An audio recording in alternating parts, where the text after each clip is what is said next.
Hello students, आज हम लोग अपना एक नया चैप्टर स्टार्ट करने जा रहे हैं and the name of the chapter is double taxation avoidance agreement. आप इसको डीटीएए शॉर्ट में बोल सकते हैं, डबल टैक्सेशन अवॉइडेंस अरेंजमेंट भी बोल सकते हैं और डबल टैक्सेशन रिलीफ नाम भी दे सकते हैं। एक नाम अ, एक नाम कई काम। अच्छा, बहुत इंपॉर्टेंट चैप्टर है, बहुत ही इंपॉर्टेंट चैप्टर है और बहुत ही सिंपल चैप्टर है। बेसिकली हम लोग इस पर्टिकुलर चैप्टर में 3 सेक्शंस की स्टडी करेंगे बेसिकली, और कई सारे न्यूमेरिकल भी सॉल्व करेंगे। जो इसमें पहला सेक्शन हम लोग देखेंगे that is your section 90। Okay, उसके बाद हम लोग देखेंगे 90 A and 91। Basically these 3 sections will be discussed over here. और इसमें हमारा आज का सेशन और next session most probably 2 sessions में हमारा ये डन हो जाएगा। कहता क्या है ये डबल टैक्सेशन अवॉइडेंस एग्रीमेंट या डबल टैक्सेशन रिलीफ? कि भाई कोई एक एसएससी है, टैक्स पेयर्स है और वो इंडिया में रेजिडेंट है। पहले इसके पीछे की कहानी जान लेते हैं कि क्यों आया ये, क्यों आया। मान लो मैं रेजिडेंट हूं इंडिया में और मैं आउटसाइड इंडिया से भी कमाता हूं, तो मेरी दो अप्रोचेस हो गई। एक, रेजिडेंट बेसिस पर टैक्स की लाइबिलिटी मेरी इंडिया में बनती है, और जिस देश में मैं कमा रहा हूं, जिस कंट्री से मैं कमा रहा हूं, उस कंट्री में भी तो गवर्नमेंट को टैक्स चाहिए। छोड़ देते। अगर मैं आपको अपने फर्स्ट सेशन में ले चलूं इनकम टैक्स के इंट्रोडक्शन में, तो मैंने वहां पर यह बताया था आपको कि इनकम टैक्स कभी भी सिटीजनशिप बेसिस पर नहीं चार्ज किया जाता। ये तो आप लोगों को बिल्कुल दिमाग में होगा। Income tax never be charge on the basis of the citizenship of any person, it is to be charge on the residentialship basis. और उसके लिए हम लोगों ने सेक्शन सारे के सारे सेक्शन 6 वगैरह कवर अप किया था। मैंने ये बताया था कि अगर कोई बंदा रेजिडेंशियल स्टेटस की कैटेगरीज को फुलफिल करता है, resident and ordinary resident, resident not ordinary resident and non resident की कैटेगरीज को पूरा करता है, तो उस हिसाब से टैक्स देना पड़ेगा। सिटीजनशिप उसकी इंडियन हो सकती है, लेकिन वो इंडिया में ही नॉन रेजिडेंट होगा। हो सकता है कि कोई बंदा इंडिया का सिटीजन है और वो नॉन रेजिडेंट है इंडिया में। ठीक है, अब यहां तक पहुंच गए हैं तो वो चीजें मैं एम्फेसाइज नहीं करूंगा इतनी। अच्छा, तो अब वो बंदा, मान लो मैं हूं, मैंने इंडिया में कुछ कमाया, तो मैं इंडिया में कमा रहा हूं, तो इंडियन गवर्नमेंट हमसे टैक्स लेगी ना। क्या वो ये पूछेगी तुम इंडियन सिटीजन हो या नहीं हो? बिल्कुल नहीं। If I am just earning out from the Indian by utilizing the resources of India, then I'll be needed to make the payment of tax over here. अब मेरी रेजिडेंशियलशिप स्टेटस कोई भी हो, लेकिन मुझे इंडिया में टैक्स देना है, इसको हम कहते हैं सोर्स बेसिस पर टैक्स देना। और दूसरा होता है रेजिडेंशियलशिप बेसिस पर। मान लो मैं इंडियन सिटीजन हूं, इंडियन रेजिडेंट हूं, सिटीजन तो इंडियन रेजिडेंट हूं, और इंडियन रेजिडेंशियल स्टेटसशिप में मैं वर्ल्ड वाइड जो भी इनकम अर्न करूंगा, अगर याद हो आरओआर की बात, रेजिडेंट एंड ऑर्डिनरी रेजिडेंट, अगर कोई बंदा आरओआर है, रेजिडेंट एंड ऑर्डिनरी रेजिडेंट, तो वर्ल्ड वाइड जितनी भी इनकम कमाएगा उस पर वो इंडिया में टैक्स देगा। ओके, वो अमेरिका से कुछ कमाएगा, भले ही उसका इंडिया से कोई ताल्लुक ना हो उस मैटर को लेकर के, लेकिन उसको उस इनकम पर भी इंडिया में टैक्स देना है। सर अजीब बात है। अजीब बात क्या है बता चुके हैं, अब इतनी पीछे जाने की जरूरत नहीं है। अब आते हैं, एक एग्जांपल पिक करते हैं। मैं इंडियन रेजिडेंट हूं, मेरी वर्ल्ड वाइड इनकम पर टैक्स लगता है, मेरी वर्ल्ड वाइड इनकम पर टैक्स लगता है। मैं अमेरिका में कुछ कमा रहा हूं, उस पर इंडियन गवर्नमेंट हमसे इंडिया में टैक्स ले रही है, और अमेरिकन गवर्नमेंट हमें छोड़ देगी। वो कहेगी बेटा तू जा, तूने पहले ही काफी सारे सितम झेले हैं इंडियन गवर्नमेंट के, जा, तेरे को माफ किया जा, जी ले अपनी जिंदगी। क्या ऐसी ऐसा कहेगी अमेरिकन गवर्नमेंट या कोई दूसरे कंट्री की गवर्नमेंट? वो कहेगी भैया तूने मेरे देश में कमाया है तो यहां पर टैक्स दे। और इंडियन गवर्नमेंट तो कह ही रही है कि भैया तेरा रेजिडेंशियलशिप के बेसिस पर तो हम वर्ल्ड वाइड इनकम पर टैक्स लेंगे। देखो ना, एक ही इनकम है, अमेरिकन इनकम है, अगर मैं अमेरिका से कुछ इनकम अर्न करता हूं, अमेरिकन गवर्नमेंट ने भी हमसे टैक्स लिया। Now on the same income the Indian government has impose tax on the same income. Now it means I am going to pay the amount of tax double time on the same income. While जबकि हम लोगों ने आज तक कई बार एक ही चीज देखी है कि government has no any intention to charge double taxation on any income. Might be 2 से 3 केसेस में छोड़ दो, कुछ एक्सेप्शनल केसेस छोड़ दो, तो गवर्नमेंट का ऐसा कोई इंटेंशन नहीं होता कि गवर्नमेंट आपके ऊपर एक ही इनकम पर 2 बार टैक्स लगाए. पॉसिबल नहीं है. गवर्नमेंट का इंटेंशन ही नहीं है, ना तो एक्ट का इंटेंशन है. तो अब हुआ क्या, करें क्या? इन प्रॉब्लम से मीट आउट करने के लिए गवर्नमेंट ने ये सिस्टम बनाया, double taxation avoidance agreement, arrangement या रिलीफ, जो आप कह सकते हैं.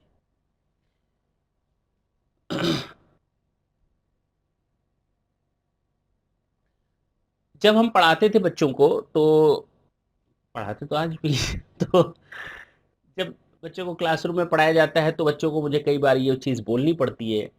वो बच्चे पूछते हैं, उनके दिमाग में डाउट्स आते हैं, टैक्स पढ़ते पढ़ते दिमाग भी टैक्स बन जाता है. तो उनके दिमाग में एक डाउट अराइज होता है कि सर ये इनकम इंडिया में भी टैक्स लगेगा, अमेरिकन गवर्नमेंट भी नहीं छोड़ेगी, हम क्या करें? तो उससे मुझे कहना पड़ता है चुप, कुछ मत बोलो, अभी तुम दोनों जगह टैक्स लगा दो. जब आप आगे एडवांस स्टडीज करोगे टैक्सेशन में, then you will come to know yes there is an agreement, there is an arrangement which is known as double taxation avoidance agreement. उस समय आपको ये डिस्कस डिटेल में किया जाएगा, डिटेल में डिस्कस कर लेंगे आप लोगों के साथ कि कैसे इसका प्रोविजन है सेक्शन 90, 90A एंड 91, किस तरह से प्रोविजन को हम लोग को फॉलो करना पड़ता है. आज वो बात, आज वो समय आ गया. अब आपको चुप रहने की जरूरत नहीं है, अब आप बोल सकते हैं. क्या है ये डबल टैक्सेशन रिलीफ या डबल टैक्सेशन अवॉइडेंस एग्रीमेंट? शुरू की जो कुछ लाइनें हैं मैंने आपके साथ डिस्कस कर लिया कि एक ही अमाउंट ऑफ इनकम है जो रेजिडेंशियल शिप बेसिस पर भी टैक्स लग रहा है और सोर्स बेसिस पर भी टैक्स लग रहा है. जिस देश में मैं किसी इनकम को कमाता हूं, उस देश की गवर्नमेंट तो उस इनकम पर टैक्स लेगी ही लेगी, और दूसरा देश हमारे रेजिडेंशियल बेसिस पर टैक्स लेगा. हाँ, अगर मैं इंडिया से कुछ कमा रहा हूं, मैं रेजिडेंशियल शिप स्टेटस मेरा दूसरी कंट्री में है मान लेते हैं, तो दूसरी कंट्री रेजिडेंशियल शिप बेसिस पर हमारी इंडियन इनकम पर भी टैक्स लगा सकती है, जैसे इंडिया लगाती है. और दूसरा इंडियन गवर्नमेंट तो लगाएगी लगाएगी सोर्स बेसिस पर, क्योंकि मैं इंडिया से कुछ इनकम अर्न कर रहा हूं. तो इस पर दो दो बार टैक्स लगता है इनको. भाई जाहिर सी बात है, अब हमें क्या करना है, जो कि अब वर्ल्ड वाइड हमारा ग्लोबल एक तरह से बिजनेस इकोनॉमी हो रही है, एक देश दूसरे देश के साथ बिजनेस ट्रांजेक्शन कर रहा है, उस पर ज्यादा से ज्यादा ट्रेड अरेंजमेंट्स हो रहे हैं, ट्रेड डील्स हो रही हैं. तो उस केस में एक तो टैक्स इवेजन की पॉसिबिलिटी ना आए, पहली चीज. दूसरी, टैक्स रिलेटेड इंफॉर्मेशंस को देश आपस में शेयर करें, और एक ही अमाउंट ऑफ इनकम पर 2 बार टैक्स ना लगे. ये गवर्नमेंट का इंटेंशन है. तो गवर्नमेंट को बेनिफिट देना है कुछ ना कुछ, और उस टैक्स के कलेक्शन और रिकवरी से रिलेटेड प्रोविजंस को बनाना. This is the main motto of this double taxation avoidance agreement. अगर मैंने ये जो बात बोली है, अगर आपको थोड़ी दिक्कत आई है तो मैं यहां पर आपको दिखा देता हूं. For the purpose of granting of relief in respect of, purpose क्या होता है कि डबल टैक्सेशन को अवॉइड किया जा सके, दूसरा इंफॉर्मेशंस को शेयर किया जा सके, टैक्स को इवेजन होने से रोका जा सके, रिकवरी की जा सके, कलेक्शन के प्रोविजंस बनाए जा सके. Is it clear? ये मेन ऑब्जेक्ट है हमारे डीटीएए के. इसके अलावा भी ऑब्जेक्ट है कि सामने वाले को डबल टैक्स ना लगने देना. अब डबल टैक्स ना लगने देने के पीछे ये पॉइंट है, point number A. Double taxation ना लगने देने के पीछे आपका ये है पॉइंट नंबर ए. सर ये पॉइंट नंबर ए कहता क्या है, जरा वो बताइए. आप अगर 2 मिनट और पेशेंस रखें तो मैं आपको शुरू से ले चलता हूं, कहानी में आपको शुरू से बताता हूं, ताकि यहां तक पहुंचूं 2 मिनट बाद. 5 मिनट के अंदर हम लोग यहां पर पहुंच जाएंगे, 5 से 10 मिनट में. ये ऊपर वाली स्टोरी मैंने आपको एग्जाम्पल वगैरह बता दिया. अब आते हैं रिलीफ की बात करते हैं. सर डबल टैक्सेशन अवॉइडेंस में रिलीफ 2 तरह से आपको मिलेंगे, या तो बायलैटरल रिलीफ होगा, या तो यूनिलैटरल रिलीफ होगा, या तो बायलैटरल रिलीफ होगा, या तो यूनिलैटरल रिलीफ होगा. ये 2 तरह के रिलीफ मिलते हैं आपको. अगर मैं आप अब इंडिया में ही बात करके हैं, दिमाग में आप हमेशा अब ये सेट कर लो, आप इंडियन रेजिडेंट हो, आपकी इनकम इंडिया में भी है, आप आउटसाइड इंडिया से भी कुछ कमा रहे हो. मान लो आपने आउटसाइड इंडिया से इंटरेस्ट कमाया, क्या कमाया, ब्याज कमाया. वहां आपने किसी बैंक में डिपॉजिट रखा हुआ है, अब वहां से आपने इंटरेस्ट कमाया. Now if you are just earn income as income being an interest, outside India, then from the country in which you are just earning the amount of interest, now that country will impose the amount of tax according to their own laws. In the same way, Indian government will start to charge tax on that interest income. हाँ या ना? तो अब इसके लिए दो system है, bilateral relief और यूनिलैटरल रिलीफ। बायलैटरल रिलीफ क्या होता है कि दोनों देश आपस में मिल बैठ करके टेबल टॉक करते हैं। आप मेरे साथ बैठे, आप दूसरी कंट्री में दूसरी कंट्री, हम दोनों ने साथ बैठ करके अपने प्रोविजंस बना लिए। देखो, मैंने क्या बोला? देखो, ये इनकम है। मैंने क्या बोला? ढंग से सुनेंगे। ये इनकम है, इस पर तुम टैक्स लगाना, इस पर मैं टैक्स लगाऊंगा। ऐसा हो सकता है? नहीं हो सकता। बायलैटरल आपस की बात है भाई। हमें मालूम है कि ये इनकम, अब आपके ऊपर टैक्स, आप टैक्स लगा दो, आपके लिए इजी होगा, मैं लगा लूं, मेरे ऊपर इजी होगा। हाँ या ना?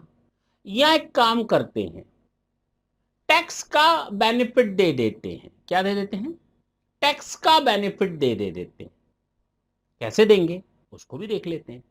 तो बायलैटरल में बैठ करके हम लोग आपस में एक एग्रीमेंट बनाएंगे, उसमें टेक्निकल टर्मिनोलॉजी यूज होगी। आप अपनी कंट्री में कुछ और टर्मिनोलॉजी यूज करते हैं, हम इंडिया में कुछ और टर्मिनोलॉजी यूज करते हैं।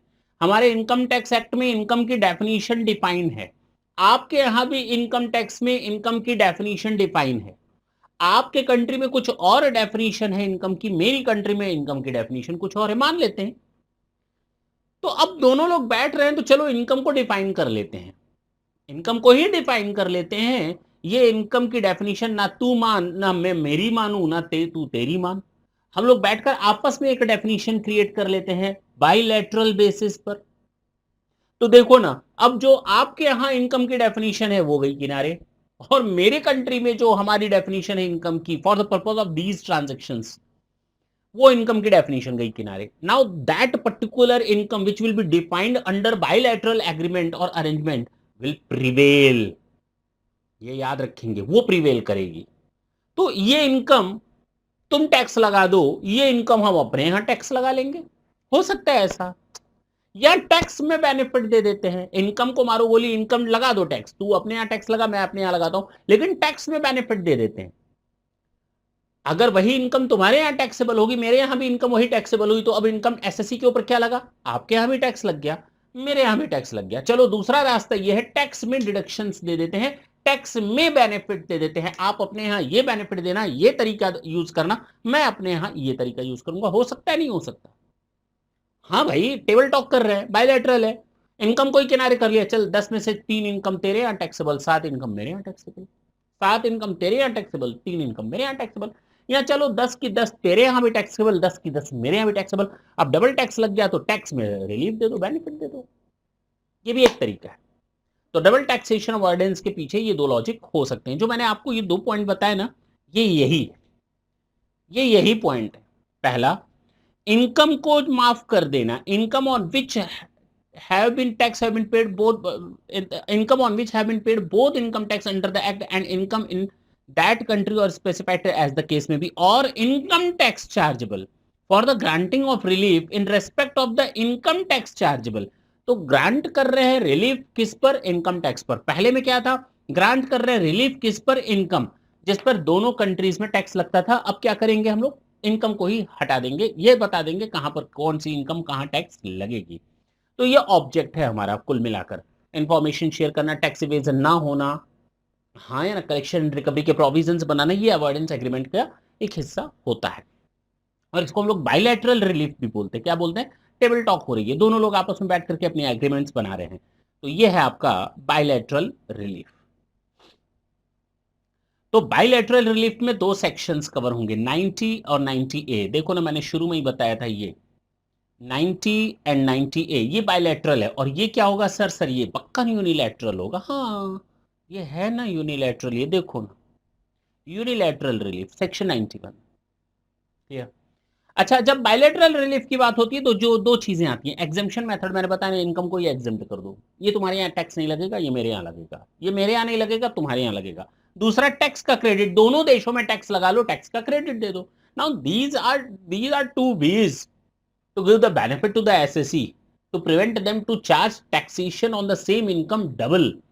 तो हम लोग ये बेनिफिट दे सकते हैं। चलिए, बायलैटरल रिलीफ क्या होता है? In this government of two countries enters into an agreement, जिसको हम ट्रीटीज या हिंदी में कहते हैं संधि। क्या कहते हैं? संधि। संधि मतलब दोस्ती भी होती है। अच्छा, provide relief against double taxation of same income, the relief is granted on the basis of terms of such agreement. मैंने पहले ही आपको ये बता दिया कि जो हम लोग आपस में टर्म्स बैठ करके डिफाइन करेंगे दैट वुड प्रीवेल। अब उसके बाद आपकी कंट्री में टैक्स लॉज में उस पर्टिकुलर टर्म का क्या मतलब है, मेरी कंट्री में उस पर्टिकुलर टर्म का क्या लेना देना है, we are not concern with that. But if any terminology is not defined in that arrangement और एग्रीमेंट, मान लो कोई टर्मिनोलॉजी डिफाइन ही नहीं की गई है सर, तब तो प्रॉब्लम है। अरे नहीं, तब हमारा जो एक्ट का प्रोविजन है हम अपने यहाँ के एक्ट के प्रोविजन के हिसाब से टर्मिनोलॉजी को डिफाइन करेंगे। सर अब असल में हो क्या रहा है, दो देश आपस में बैठ करके डिसीजन ले रहे हैं। कितनी अच्छी बात है, दो देश आपस में बैठ करके डिसीजन ले रहे हैं। आप कहते हो ये हम लोग के बीच की टर्मिनोलॉजी है, कुछ टर्मिनोलॉजी छूट गई। तो आप कहते हो कि अगर कोई टर्मिनोलॉजी इसमें डिफाइन नहीं है तो आपके कंट्री में जो टर्मिनोलॉजी डिफाइंड है स्पेसिफाइड लॉ में वो प्रिवेल करेगी। अगर अरेंजमेंट में डिफाइन नहीं है तो मैं कहूंगा ठीक है, जो इस अरेंजमेंट में टर्मिनोलॉजी डिफाइन नहीं है तो मेरी कंट्री में जो हमारी इनकम टैक्स एक्ट में वो टर्मिनोलॉजी डिफाइन की गई है उसको हम बेस ले लेंगे। ये भी तो हो सकता है, क्योंकि नए स्कोप जनरेट हो रहे हैं तो हम लोग कुछ टर्मिनोलॉजी डिफाइन करना ही भूल गए। ये भी तो हो सकता है कुछ टर्मिनोलॉजी डिफाइन ही ना हो पाई हो। बात तो बिल्कुल चंगा है सर जी। अगर कोई टर्मिनोलॉजी डिफाइन नहीं हो पाई हो, कहां जाएंगे? गवर्नमेंट को नोटिफिकेशन देकर उस टर्मिनोलॉजी को देना पड़ेगा। फिर हम उस स्पेसिफिक नोटिफिकेशन या उस स्पेशल रूल को फॉलो करेंगे। Is it clear? आएगा थोड़ी देर में, देखते हैं। चलो, in this government of two countries enters into an agreement, जिसको हम ट्रीटीज कहेंगे, to provide relief against double taxation of the same income, the relief is granted on the basis of such agreement. Generally, such agreement provide relief through following methods. Now, there are two different method: exemption method and credit method. दो methods बताए गए और मैंने आपको दोनों बता दिए detail में। एग्जेम्पशन मेथड कहता है one country provide exemption of to such type of income, exemption दे देता है ऐसी इनकम पर टैक्स लगाने के लिए, एक कंट्री दूसरे के यहाँ टैक्स लग जाता है। अच्छा, आपस की बात है, देख लेंगे। Credit method, resident remain liable to country of residence on its global income however as for the quantum of tax liability. अब होता क्या है, सुनना ढंग से। इसमें बहुत अच्छी बात है, अगर इसकी जो एसेंस है उसको समझा जाए क्रेडिट मेथड में। मान लो मैं इंडियन रेजिडेंट हूँ, मेरी इनकम अमेरिका में भी टैक्स लगती है क्योंकि मैं इंटरेस्ट इनकम कमाता हूँ अमेरिका से, ठीक, वहां पर टैक्स लगा। अब मुझे जो इन टोटालिटी टैक्स देना है वो वर्ल्ड वाइड इनकम पर देना है इंडिया में। तो मुझे टैक्स बेनिफिट देने का पावर किसके पास होना चाहिए, आप लोग खुद बताओ। सोर्स कंट्री के पास या रेजिडेंट कंट्री के पास? उसको बताया गया है,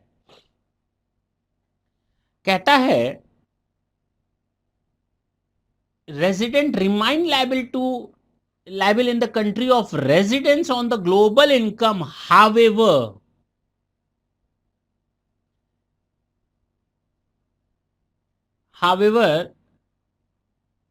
credit or deduction for tax paid is given by the residence country, not the source country. तो इंटरेस्ट वाला नॉर्मली, ये जनरली बात हो रही है, it is not universally truth at all. तो जनरली क्या होगा कि सोर्स कंट्री कहेगी हम तो पूरे पर टैक्स लगाएंगे, तो मैं कहूंगा लगा लो, आपस की बात है, हम लोग बैठकर बात ही तो कर रहे हैं, हम अपने यहाँ टैक्स क्रेडिट दे देंगे। कौन देगा? नॉर्मली ये टैक्स क्रेडिट का बेनिफिट रेजिडेंस कंट्री देगी, जहां पर वो एसएससी रेजिडेंट शिप के बेसिस पर टैक्स लगा रहा है, चार्ज किया जा रहा है जिससे। अब बात समझ में आई? तो ये चीज बिल्कुल दिमाग में बैठाएंगे। यूनिलैटरल रिलीफ क्या होता है? द अफोर्सेड मेथड, चलिए बता दिया। यूनिलैटरल मेथड क्या होता है? अगर भाई पॉसिबल क्या है, कितने कंट्रीज के साथ आप एग्रीमेंट करोगे, कितने कंट्रीज के साथ आप बैठ करके अरेंजमेंट करोगे? कुछ हो सकता है कुछ कंट्रीज रह गई हो सकता है कुछ कंट्रीज रह गई हो जिनके साथ हम लोग का एग्रीमेंट या अरेंजमेंट नहीं हो पाया। तो उस केस में क्या करें? तो उस केस में गवर्नमेंट, हमारी गवर्नमेंट जिस कंट्री में रेजिडेंस बेसिस पर गवर्नमेंट हमारी टैक्स चार्ज कर रही है, वो गवर्नमेंट हमें यूनिलैटरल बेनिफिट देती है। कौन सा? एक तरफा बेनिफिट देती है। बायलैटरल दोनों मिलकर के बेनिफिट दे रहे थे, यूनिलैटरल जहां पर इस कंट्री का, मैं जिस कंट्री बी के साथ, जिसके साथ मैं एग्रीमेंट या अरेंजमेंट कर रहा हूँ, एग्रीमेंट मीन्स आपस में ट्रांजेक्शन कर रहा हूँ, मैं जिस कंट्री के साथ ट्रांजेक्शन कर रहा हूँ उस कंट्री के साथ हमारे गवर्नमेंट का कोई एग्रीमेंट या अरेंजमेंट नहीं है डीटीए का, तो उस केस में हमारी गवर्नमेंट ने एक प्रोविजन बनाया यूनिलैटरल रिलीफ कि अगर उस कंट्री के साथ हमारी कंट्री का कोई ऐसा एग्रीमेंट या अरेंजमेंट नहीं हो और आप ऐसी कंट्री के साथ कोई ट्रांजेक्शन करते हैं और आपके ऊपर एक ही इनकम पर दो जगह टैक्स लग जाए, तो हम आपको गड्ढे में नहीं डाल सकते, हम आपको ये नहीं कह सकते जाओ जो करना है कर लो, कोई प्रोविजन नहीं बना। तो गवर्नमेंट कहती है एक ही इनकम पर डबल टैक्स लगना ये गलत है। तो गवर्नमेंट, मैंने क्या कहा शुरू में, the government has only one intention and that is not to charge tax on the same income two times. Twice आपके ऊपर टैक्स नहीं लगेगा। तो गवर्नमेंट यूनिलैटरल बिलीफ देती है, क्या रिलीफ देती है, बिलीफ नहीं रिलीफ देती है, तो यूनिलैटरल रिलीफ देती है। और ये आगे देखेंगे हम लोग, सेक्शन 91 है ये, क्लियर जी सर।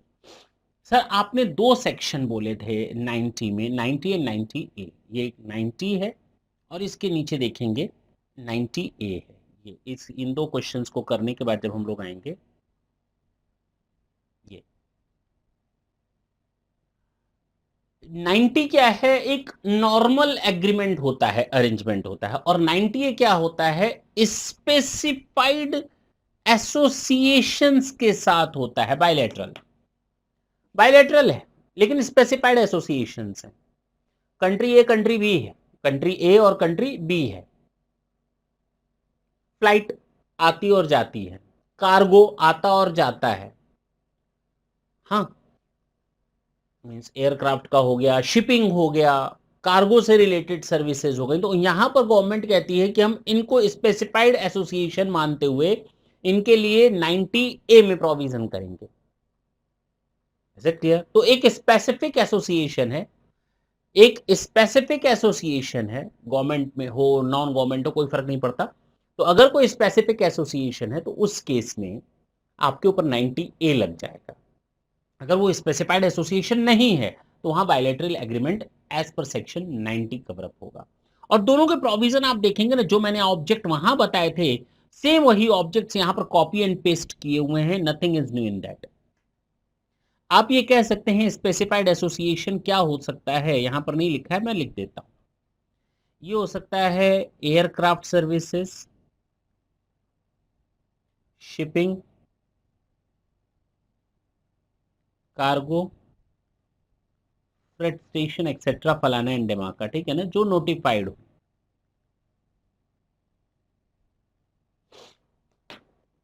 उनके लिए है।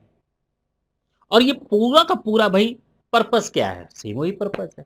तो 90 और 90A दोनों का पर्पस सेम है, नथिंग इज डिफरेंट। आगे के पॉइंट भी काफी हमारे मैच करेंगे। अच्छा, ये सारी चीजें हो गई, कहीं कोई डाउट नहीं है? ये पॉइंट पढ़ते हैं, ये नोट्स क्या है। Where the where the central government, अब गवर्नमेंट कर रही है मुझे कि आपको छूट पानी है टैक्स की, मैंने कहा हाँ, तो जाओ उस देश का सिग्नेचर ले करके आओ, प्रूफ ले करके आओ जिस कंट्री में आप रेजिडेंशियलशिप बेसिस पर हो। Where the central government has entered into an agreement with the government of any country or specified territory outside India for granting relief of tax or avoidance of double taxation, फालतू की बात है, अभी तक कोई मतलब की बात नहीं कहा। In relation to the SSC to whom such agreement applies, फालतू की बात है, अभी तक कोई नहीं बात नहीं कहा। The provision of this act shall apply to the extent they are more beneficial to that SSC। अब यहाँ पॉइंट क्या बोल रहा है कि मान लो कि दो कंट्रीज के बीच में एग्रीमेंट हुआ, तो वहां पर जो टैक्स रेट लगेगा उस रेट से लगेगा जो ज्यादा बेनिफिशियल होगा एसएससी के। लेकिन गार, जिसको आप लोग कहते हैं जनरल एंटी अवॉइडेंस एग्रीमेंट, ठीक है छोड़ देते हैं इसको, अभी ज्यादा टेक्निकल नहीं जाते हैं, अभी आपको मुझे समझाना है, ओवरऑल सारी चीजें समझानी है, तो अभी अब जीएआर के पीछे जाएंगे तो आप खुद कंफ्यूज हो जाएंगे फिर। तो जब जीएआर आएगा तो वहां पर हम लोग इस चीज को देखेंगे, जनरल एंटी अवॉइडेंस रूल्स क्या होते हैं, वहाँ पर ये बताया है कि फेवरेबल होना ज़रूरी नहीं है, तो हार्डशिप होगी तो भी वो काम करेगा। तो ये जो ऊपर की लाइनें मैंने अभी पढ़ी ना, सब बेकार है। क्योंकि अगर गार लगेगा और गार लगना ही लगना है, गार का मतलब जनरल एंटी ऑर्डिनेंस रूल्स। तो much beneficial to the SSC, more beneficial to the SSC वहाँ पर काम नहीं करेगा। बस इतना याद रखना है कि गार एप्लीकेबल हो चुका है, तो अब वहाँ पर ये लाइनें काम नहीं आएँगी। चलिए, an SSC not being a resident to whom DTA applies shall be entitled to claim any relief under such agreement unless a certificate। जाओ उस देश से सर्टिफिकेट लेकर के आओ जहां पर आप रेजिडेंट माने गए हो। क्लियर है? तभी तो आपकी बाकी इनकम यहाँ पर सोर्स के बेसिस पर लगेगा। और specified territory outside India as the case में B is opted by from the government of that country और specified territory. Further the SSC shall also provide such other document information as में B prescribed. अगर कोई SSC resident नहीं है जिसके ऊपर DTA apply होता है, वो तब तक रिलीफ के लिए कंप्लाई नहीं कर सकता जब तक कि वो एक सर्टिफिकेट ना दे दे इस चीज़ का कि वो उस दूसरे देश में रेसिडेंट है। अदरवाइज़ वो इस देश में कहेगा हम तो यहाँ पर रेसिडेंट हैं, दूसरे देश में कहेगा हम यहाँ के रेसिडेंट हैं, यहाँ पर भी रिलीफ ले लिया, वहाँ पर भी रिलीफ ले लिया। भैया ऐसा कुछ नहीं होने वाला। Is it clear? तो आपको एक देश में छोड़ा जाएगा, जिस देश में आप क्लेम करना चाहते हैं कि हमको छूट मिले, उस देश में आप ये दिखा दो कि दूसरे देश में हम रेज़िडेंट नहीं हैं या दूसरे किस देश में हम रेज़िडेंट हैं। वो आपको प्रूफ़ करना पड़ेगा, उसका डॉक्यूमेंट्स आपको देना पड़ेगा। ठीक? पक्की बात है। Where any term used in an agreement entered is defined, बता दिया मैंने। तो अगर कोई बायलैटरल टेबल टॉक में हम लोगों की कोई टर्म डिफाइन कर लिया गया, वो प्रिवेल करेगा। अगर वहां डिफाइन नहीं है तो हमारे एक्ट में प्रिवेल करेगा, वहां भी डिफाइंड नहीं है तो जो गवर्नमेंट नोटिफाई करेगी वो है। तो ये दोनों पॉइंट वही हैं जो मैंने अभी आपको बताया, और ये सारी चीजें कॉपी पेस्ट हैं 90A में भी, कुछ नया नहीं आने वाला वहां पर। Further where in term use in the agreement not defined, बता दिया। The charge of tax in respect of foreign company at a rate higher than the rate at which a domestic company's charges shall not be regarded as, छोड़ देते हैं अभी इसको, इसके पीछे हम लोग न्यूमेरिकल करेंगे। और अगर अभी मैं भी बताऊंगा तो कंफ्यूज होंगे। इस पर हम लोग एक न्यूमेरिकल करेंगे, अच्छा खासा न्यूमेरिकल है, आएगा। स्पेसिफाइड टेरिटरी छोड़ देते हैं। If no tax liability is impose under this act the question of relief does not arise. मैं फिर बोलता हूँ, नो टैक्स लायबिलिटी, अगर कोई टैक्स लायबिलिटी बनी ही नहीं, रिलीफ का का रिलीफ तो तब लेंगे ना जब टैक्स लायबिलिटी जनरेट होगी। जब टैक्स लायबिलिटी है ही नहीं, रिलीफ का का। ओके,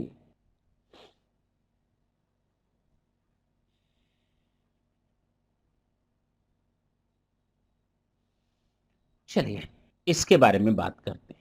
इंपॉर्टेंट पॉइंट है, जब मैंने आपको इंट्रोडक्शन चैप्टर पढ़ाया था, टैक्स इंट्रोडक्शन, तो वहां पर मैंने आपको कहा था स्कोप ऑफ टोटल इनकम। और स्कोप ऑफ टोटल इनकम के लिए जो सेक्शन था वो सेक्शन 5 था, याद आया होगा आपको। इनकम रिसीट और deem to be receipt outside India, फलान इन इंडिया, सारी चीज़ें बताई थी सेक्शन 5 में। अगर नहीं याद है तो आप एक बार जा करके उसको गो थ्रू कर लें, आपके लिए फायदा रहेगा।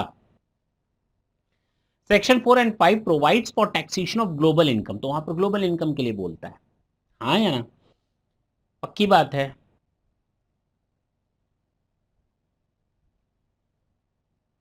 अच्छा, this is subject to the provision of an agreement. अब वो 4 एंड 5 जो एप्लीकेबल होता है ना, उसको थोड़ा किनारे कर लो। अगर दो देशों के बीच में कोई एग्रीमेंट हुआ है तो ये एग्रीमेंट प्रिवेल करेगा, वो सेक्शन 5 प्रिवेल नहीं करेगा। ये एग्रीमेंट प्रिवेल करेगा। अगर हम और आप बैठ करके आपस में डिफाइन कर लिए इनकम तेरे यहाँ टैक्सेबल, ये इनकम मेरे यहाँ टैक्सेबल, तो सेक्शन 5 को मारो गोली। वो क्या कहता है उससे कोई लेना देना नको। मैंने कहा ना, उस समय हमसे बच्चे पूछते हैं सर इसका क्या होगा, दोनों देशों में टैक्स लग जाएगा। तो मुझे उनको कहना पड़ता है चुप, अभी तो चुप मार करके बैठ जा। जब आएगा आगे, हल्का सा हिंट मैं उस समय दे देता हूँ कि डीटीएए नाम का एक चैप्टर हम लोग पढ़ेंगे, उस समय आ गया। आप वो आप देख रहे हैं। क्लियर? इंपॉर्टेंट चीज, फिर से एक नई चीज बहुत इंपॉर्टेंट है, वेरी वेरी इंपॉर्टेंट। हो सकता है इस पर एक केस बना दे करके दे दिया जाए आपको। In case of a resident remittance to a country with which a double taxation ordinance agreement is in force. मान लो मैं इस एक कंट्री ए में हूँ और आप कंट्री बी में, मैं यहाँ से कुछ पैसा रेमिट कर रहा हूँ और इन दोनों देशों के बीच में डबल टैक्सेशन अवॉइडेंस एग्रीमेंट है। मैं यहाँ से कुछ पैसा रेमिट कर रहा हूँ, भेज रहा हूँ। the tax should be deducted at tax rate provided in the Finance Act or at the rate provided in the agreement, whichever is less. Is it clear? More beneficial to the SSE. मान लीजिए मैं यहाँ से आपको भेज रहा हूँ कोई अमाउंट और इन दोनों देशों दूसरे देश में भेज रहा हूँ और इन दोनों देशों के बीच में एग्रीमेंट बना हुआ है, उसमें लिखा है टैक्स रेट 30%, जबकि हमारे इनकम टैक्स में बोलता है 20%, तो हम 20% पर आपका TDS काट करके भेज सकते हैं, जो बेनिफिशियल टू द SSE होगा। एक क्वेश्चन करते हैं, देखते हैं क्या बोलता है इसमें। Mister Ramesh, a resident Indian has derived the following income from the previous year: income from profession in India, income from profession in country A, यानी ये दूसरी कंट्री है, और उस दूसरी कंट्री में टैक्स पे किया 5% के हिसाब से, तो 450 का 5% आ जाएगा 22,500। चलिए ठीक है, इसको अभी दिमाग में से किनारे कर लेते हैं। Compute Indian tax liability of the SSE, assuming that as per the treaty between India and the country A, 450 is taxable in India. Okay. However, foreign tax can be set off against Indian tax liability. अब India में tax लगेगा,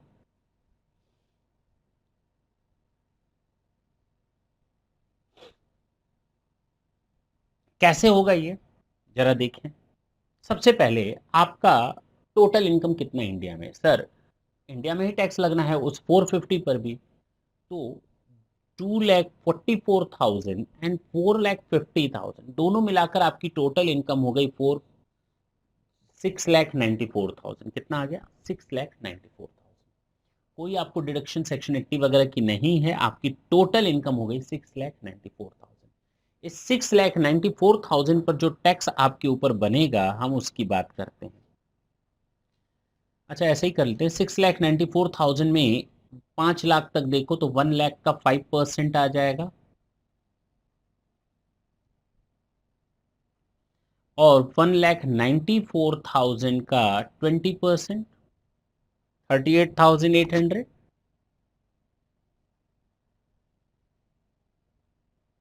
एक नहीं, sorry, ये क्या कर दिया, 2,50,000 का 5%, ठीक है ना? तो टोटल आ जाएगा 12,500। सॉरी, तो टोटल हमारे ऊपर जो टैक्स बनेगा जरा कैलकुलेट करके बताइए। 51,300 आ तो रहा है, ठीक है ना? तो कहने का मतलब ये हुआ कि मेरी टोटल टैक्स लायबिलिटी बनी 51,300 उस फॉरेन इनकम को लेते हुए, लेकिन फॉरेन पे मैं टैक्स पे कर चुका हूं, विदेश में मैं टैक्स पे कर चुका हूं 5% के हिसाब से, और foreign tax can be set of. मैं वहां अगर 5% पे कर चुका हूं, 5% का मतलब I have already paid the amount of tax of ₹22,500 and now again in India I am needed to make the payment of tax 51,300 plus 4%, जो आपका हेल्थ एंड एजुकेशन सेस होता है, उसको 4% ऐड करने के बाद आपका टोटल टैक्स आया इतना, और आपका 4% ऑलरेडी पेड है, 5% ऑलरेडी पेड है 4,50,000 पर, 5% ऑलरेडी पेड है भैया, उसकी क्रेडिट ले लो ना, कौन मना कर रहा है? टैक्स लायबिलिटी आपकी इंडिया में ही है, लेकिन उस फॉरेन टैक्स की आप क्रेडिट ले सकते हो जो आपने पे की है, आप उस 22,500 को माइनस कर लो, rest is your tax liability. क्या टफ था इसमें भाई? इंडिया की इनकम थी 244, 450 हमने बाहर से कमाया, टोटल 694, 80 का डिडक्शन है नहीं, टोटल लायबिलिटी टैक्सेबल इनकम हो गई 694, 694 की tax liability 51,300 plus 4% HEC add कर लिया, टोटल आ गया आपका 53,352। इसमें से चूंकि अब इंडिया में ही सारा टैक्स कैलकुलेट हो गया, लेकिन हमने जो विदेश में पे कर रखा है उसकी क्रेडिट हमको देने के लिए गवर्नमेंट ने बोला है, ठीक है ना? तो ये टैक्स क्रेडिट मेथड कहलाता है की बात। अच्छा, क्वेश्चन नंबर 2,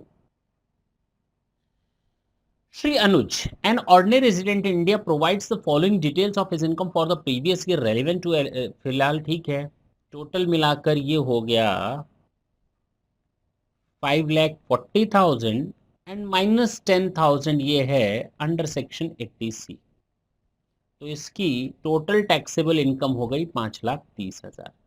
इसमें से आपको मालूम है 2,50,000 का 5% यानी 12,500 आ जाएगा, प्लस 30,000 का 20% यानी 6,000। टोटल टैक्स आ गया 18,500 प्लस 4% आप निकाल लेंगे। ठीक है ना? देखते हैं क्या है। India has avoidance of double taxation agreement, जिसके हिसाब से कहा गया income is taxable in the country in which it is earned and not in the other country. Okay, तो हमने ये इनकम कहां से कमाई है? तो जिस कंट्री में कमाई है, एग्रीमेंट कहता है उसी कंट्री में टैक्स लगेगा, दूसरी कंट्री में टैक्स नहीं लगेगा। तो however in the other countries such income can be included for the purpose of, ये क्या बला है, ये क्या बला है? मैं फिर से पढ़ता हूं, not in the other country, जिस कंट्री में आपने कमाया है उसी कंट्री में टैक्स लगेगा, सोर्स कंट्री में टैक्स लगेगा। तो ये हमने कमाया दूसरी कंट्री में, तो इंडिया में इस पर टैक्स नहीं लगना चाहिए। तो सर आपने तो कैलकुलेट कर लिया, लगा दिया टैक्स यहां पर, कहा सारा कैलकुलेशन गलत करके बैठ गए आप। तो नहीं भाई, सब सही किया। आगे का मतलब समझें।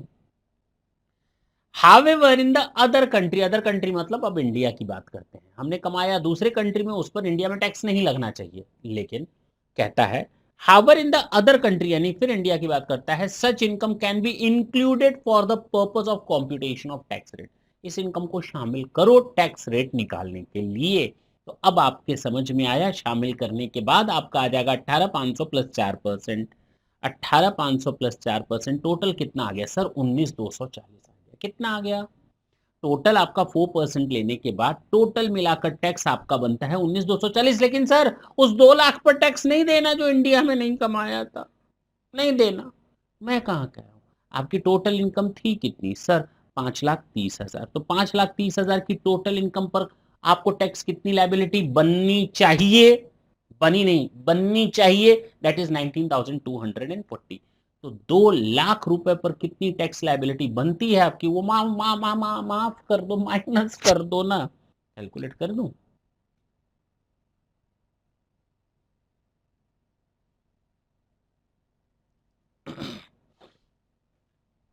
आज कैलकुलेटर है नहीं मेरे पास, और कॉल पे कॉल आए जा रही है। ठीक है ना? 5 सेकंड और कॉल एंड हो जाए तो मैं फिर कैलकुलेट करके आपको बता देता हूँ। आज कैलकुलेटर का यूज़ मेरी मोबाइल से हो रहा है। किस्मत है अपनी अपनी। तो 19,240 divided by 5,30,000 into 2 lakh, now that comes out to 7,260। इतना टैक्स आपको देने की जरूरत नहीं है। That's why the sentence was written कि however in the other country, यानी फिर इंडिया में जहां पर टोटल में उसको शामिल किया जा रहा है, it is of no use to make the payment of tax on that income which you have earned outside India. But for the purpose of tax calculation, first add it in your total income, calculate the total tax liability, and get the proportionate rebate on that income which you have already paid tax in outside India. Means जिसके साथ agreement हुआ है। तो 7,260 minus कर लो, आपका answer आ गया। क्या दिक्कत थी इसमें? इसको हम लोग, हाँ सबसे इंपॉर्टेंट चीज, इसको हम लोग average rate of Indian income tax भी बोलते हैं, एवरेज रेट ऑफ टैक्स। तो एवरेज रेट ऑफ टैक्स अगर मैं इसको ऐसे लिख देता कि 19,240 डिवाइडेड बाई 5,30,000 इंटू 100, तो ये आ जाता आपका 3.63%। इसको हम कहते हैं एवरेज रेट ऑफ टैक्स। देखो आया है, ठीक है ना? कहीं कोई दिक्कत नहीं। अब आते हैं स्पेसिफाइड एसोसिएशन। मुझे इसमें कुछ बताने की जरूरत नहीं, मैंने आपको बता दिया, एयरक्राफ्ट हो गया, शिप हो गया, कार्गो हो गया, प्रोफिट से रिलेटेड हो गया। स्पेसिफाइड एसोसिएशन के साथ गवर्नमेंट एग्रीमेंट कर सकती है। सारे टाइप ऑफ जो ऑब्जेक्ट हैं वो कॉपी एंड पेस्ट है, nothing is new in that, each and everything whatever it written over there is same as we have done earlier. जैसा कि हम लोगों ने अभी 90 में किया, सारी चीजें कॉपी एंड पेस्ट है। आज मैं आपको यूनिलैटरल रिलीफ नहीं बताने जा रहा, इसके लिए मैं नेक्स्ट सेशन के लिए आपको कहूंगा इंतजार करें। और नेक्स्ट सेशन में जब हम आपके साथ बैठेंगे यूनिलैटरल रिलीफ पर 3-4 क्वेश्चन सॉल्व करके डन डना डन खत्म कर देंगे इस चैप्टर को। Thank you. Thanks a lot.